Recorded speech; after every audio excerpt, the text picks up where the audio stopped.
بسم اللہ الرحمن الرحیم۔ السلام علیکم ورحمۃ اللہ وبرکاتہ۔ امید کرتا ہوں کہ آپ تمامی حضرات خیریت سے ہوں گے۔ محترم حضرات، آج کافی لوگوں کا یہ سوال ہے کہ اسلام کیا ہے۔ بہت سے لوگ تو اسے مذہب نہیں مانتے، جبکہ اللہ تبارک و تعالیٰ کے نزدیک سب سے پیارا اور سب سے اچھا مذہب اسلام ہے۔ اللہ تبارک و تعالیٰ فرماتا ہے ان الدین عند اللہ الاسلام۔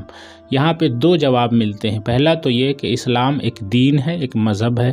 دوسرا، یہی سب سے پیارا مذہب ہے، یہی سب سے اچھا مذہب ہے۔ بہت سے مذاہب آئے اور آج بھی موجود ہیں، لیکن اللہ کے نزدیک جو سب سے پیارا مذہب ہے وہ مذہب اسلام ہے، جس مذہب کے بانی پیارے نبی صلی اللہ علیہ وسلم یعنی حضرت محمد مصطفیٰ صلی اللہ علیہ وسلم ہے، اور اس کا جو دستور ہے وہ قرآن پاک ہے۔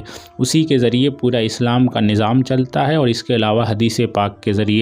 تو پیارے نبی صلی اللہ علیہ وسلم اس اسلام مذہب کو لے کر آئے، لیکن اس کی بنیاد کافی پہلے کی ہے، حضرت آدم علیہ السلام کے دور سے ہے۔ انشاءاللہ تعالیٰ کبھی موقع ملا تو اس ٹاپک پہ بات ہوگی۔ بہرحال اسلام کا مطلب ہوتا ہے سلامتی، سکون، اطمینان، شانتی۔ اسی لیے آپ دیکھیں گے کہ جب تک اسلام اس دنیا میں نہیں آیا تھا، اس سے پہلے کا دور بہت ہی خراب دور تھا۔ ایک ایسا دور تھا جس دور میں عورتوں کو جینے کا بالکل حق نہیں تھا، چھوٹی چھوٹی بچیوں کو زندہ دفنا دیا جاتا تھا، بیواؤں کو منحوس سمجھا جاتا تھا، غریبوں کو مار دیا جاتا تھا۔ تو ایسے دور میں مذہب اسلام آتا ہے، اور آنے کے بعد ایک انقلاب لاتا ہے، جہاں پہ غلاموں کو بھی برابر کا حق ملتا ہے، جہاں پہ غریبوں کو سہارا دیا جاتا ہے، جہاں پہ سلامتی ہی سلامتی ہوتی ہے۔ اسی دور کی ایک کہانی ہے کہ ایک انسان اپنی پھول سی بچی کو، جسے وہ خود پیدا کرتا ہے، جو خود اس کا خون ہے، اسے زندہ دفنانے کی کوشش کرتا ہے۔ واقعہ یوں ہے کہ ایک عربی انسان جو عرب کا انسان تھا، وہ کہیں تجارت کے لیے جا رہا ہے، اور اپنی بیوی سے کیا کہتا ہے کہ اے میری شریک حیات، جو بچہ تمہارے بطن میں پل رہا ہے، اگر وہ بیٹا ہو تو اسے ناز سے پالنا، اسے پیار سے پالنا، اسے محبت سے پالنا، لیکن اگر وہ بیٹی ہو تو اسے زندہ دفنا دینا۔ یہ رواج تھا، یہ کلچر تھا۔ ایسے لوگ تھے وہ لوگ کہ ہلکی سے ٹھیس لگ جاتی تھی تو کئی نسلوں تک یہ لڑائیاں چلتی رہتی تھی۔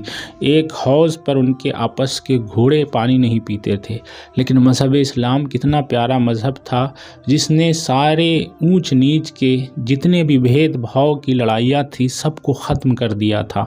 وہ انسان خود سگا باپ کیا کہتا ہے اپنی بیوی سے کہ اگر بیٹی پیدا ہو تو اسے زندہ دفنا دینا۔ بہرحال وہ چلا جاتا ہے، جب واپس پلٹ کر دیکھتا ہے تو اسی بیچ میں، اسی دوران کیا ہوتا ہے کہ اس کی بیوی کے گھر میں ایک بچے کی پیدائش ہوتی ہے، لیکن وہ بچہ بیٹا نہیں بیٹی ہوتی ہے۔ اب اس بیوی کو اپنے شوہر کی نصیحت یاد آتی ہے کہ شوہر نے تو کہا تھا کہ اسے مار دینا ہے، اب کرے تو کیا کرے۔ ماں کی ممتا تھی، اس نے اپنے ہاتھوں کو روک لیا۔ بہرحال وہ بچی آنگن میں کھیل رہی تھی، باپ آتا ہے، دیکھتا ہے، اس کا غصہ آسمان پہ چلا جاتا ہے۔ اس نے کہا کہ یہ کون ہے، کہاں سے آئی ہے؟ تو ماں کہتی ہے کہ یہ تمہاری بیٹی نہیں ہے، یہ تو پڑوسن کی بیٹی ہے، اسے مت مارنا۔ پھر اس کا غصہ ٹھنڈا ہوتا ہے، لیکن ایک دن ایسا آتا ہے کہ باپ اور بیٹی بڑے پیار کے ساتھ ایک دوسرے کے ساتھ کھیل رہے تھے۔ مذہب اسلام کیا ہے میں آپ کو بتانا چاہتا ہوں۔ لوگ یہ آج الزام لگاتے ہیں کہ مذہب اسلام آتنکواد کا مذہب ہے، مذہب اسلام دہشت گردی کو بڑھاوا دیتا ہے، لیکن دیکھو اس دور میں، جس دور میں لوگ اپنی بیٹیوں کو زندہ نہیں دیکھنا چاہتے تھے، اسلام کس طریقے سے ان کے حق کے لیے لڑتا ہے اور انہیں ایک اچھی زندگی دیتا ہے۔ آج کل کی بچیاں، بیٹیاں بھی یہ کہتی ہیں کہ اسلام پردے میں عورتوں کو قید کر دیتا ہے، لیکن انہیں پتہ نہیں ہے کہ انہیں زندگی بھی اگر ملی ہے تو اسلام کی وجہ سے ملی ہے۔ اسی لیے غیر مسلم بیٹی نے بھی کہا تھا کہ اگر اس دنیا میں محمد صلی اللہ علیہ وسلم تشریف نہ لاتے تو شاید بیٹیوں کو جینے کا ادھیکار نہ ملتا، یقیناً جینے کا ادھیکار نہیں ملتا، اس لیے کہ بیٹیوں کو اپنے گھر میں رکھنا لوگ عیب سمجھتے تھے، اگر رکھتے بھی تھے تو صرف اپنی خواہشات کو پوری کرنے کے لیے رکھتے تھے۔ تو بہرحال وہ باپ جب اپنی بیٹی کے ساتھ ایک دن بہت ہی محبت کے ساتھ کھیل رہا تھا۔ ماں نے سوچا کہ باپ کی محبت جاگ چکی ہے، بتا دیا جائے، تو وہ اپنے شوہر سے کہتی ہے کہ اے میرے شوہر، یہ کیسا ظلم ہے کہ ایک بیٹی اپنے باپ کے سامنے کھیل رہی ہے، لیکن اسے یہ ادھیکار نہیں ہے، یہ حق نہیں ہے کہ وہ اپنے باپ کو باپ کہہ کر بلا سکے۔ اتنا کہنا تھا کہ وہ شوہر کہتا ہے تم کہنا کیا چاہتی ہو؟ تو وہ شوہر سے اپنی بیوی کہتی ہے کہ آج اپنی بیٹی کو باپ کہنے کا حق دے دو، آج اپنی بیٹی کو سینے سے لگا لو۔ وہ سمجھ جاتا ہے کہ یہ تو اپنی ہی بیٹی ہے، لیکن اس کے باوجود بھی اس کا دل نہیں پگھلتا ہے۔ رات کے سناٹے میں ماں کے آنچل سے اپنی بیٹی کو کھینچ کر وہ کہاں لے کر جاتا ہے؟ ایک سنسان جگہ پر۔ وہ بچی اپنے باپ کو اتنا پیار سے لے جاتی ہے، ساتھ میں جاتی ہے کہ اگر کانٹا بھی چبھ جاتا ہے تو بیٹی اسے اپنے دوپٹے سے صاف کرنے کی کوشش کرتی ہے۔ جس قبر کو وہ خود کھود رہا ہوتا ہے، اس قبر کو کھودنے میں وہ اس کی مدد کرتی ہے۔ یہاں تک کہ شارٹ میں میں آپ کو بتاؤں، وہ اس کو ڈال دیتا ہے، اس بیٹی کو اس گڈھے میں ڈال دیتا ہے اور مٹی ڈالنے لگتا ہے، یہاں تک کہ اپنے پاؤں کو اس کے گردن پہ رکھتا ہے۔ تو اس وقت وہ بیٹی آواز لگاتی ہے کہ اے مالک، اگر زندگی تو نے دی ہے تو زندگی چھیننے کا ادھیکار کسی اور کو کیسے دے دیا؟ آخر وہ کب آئے گا جو بیٹیوں کو انصاف دلائے گا؟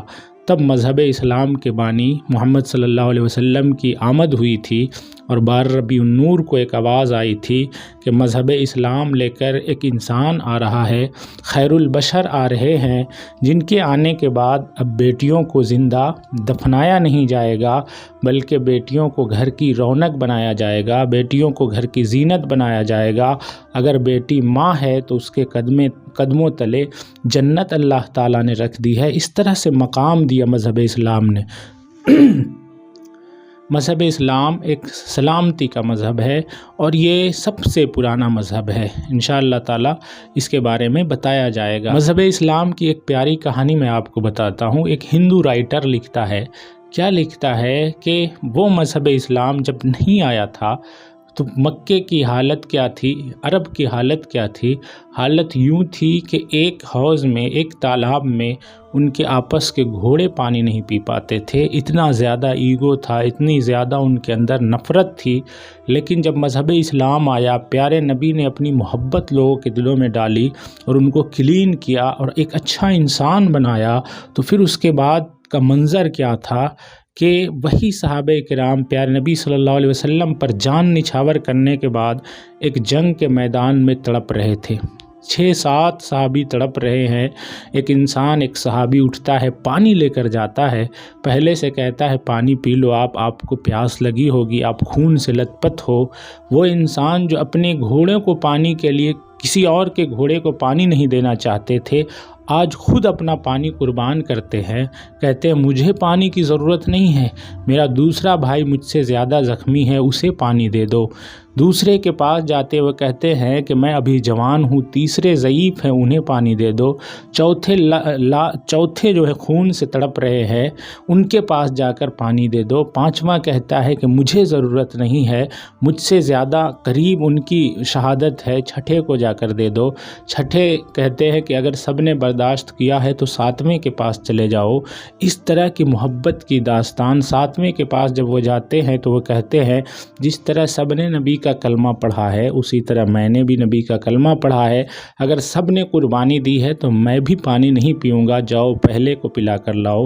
وہ آتے ہیں پہلے کے پاس، جب ان کے پاس پہنچتے ہیں ان کی روح پرواز کر چکی تھی، دوسرے کے پاس گئے ان کی بھی روح پرواز کر چکی تھی۔ اس طرح سے سبھی کے پاس واپس جب جاتے ہیں سب شہادت کا جام پی چکے تھے۔ یہ وہی عرب تھا جس عرب میں جانوروں کو پانی پلانے کے لیے لوگ لڑ رہے تھے، لیکن اسی عرب کو محمد صلی اللہ علیہ وسلم نے ایسا چینج کیا تھا کہ خود پانی نہیں پی کر اپنی جان کی قربانی دے رہے تھے۔ تب ایک ہندو رائٹر لکھتا ہے کہ واقعی پیارے نبی صلی اللہ علیہ وسلم، مسلمانوں کے نبی، یہ کسی کے سر پہ نہیں بلکہ دلوں پر راز کیا کرتے تھے۔ تو مذہب اسلام ایک سچا مذہب ہے، ایک اچھا مذہب ہے، اور یہ صحیح چیزوں کی طرف لوگوں کو لانے کی کوشش کرتا ہے، اہدنا الصراط المستقیم کی تعلیم دیتا ہے۔ مذہب اسلام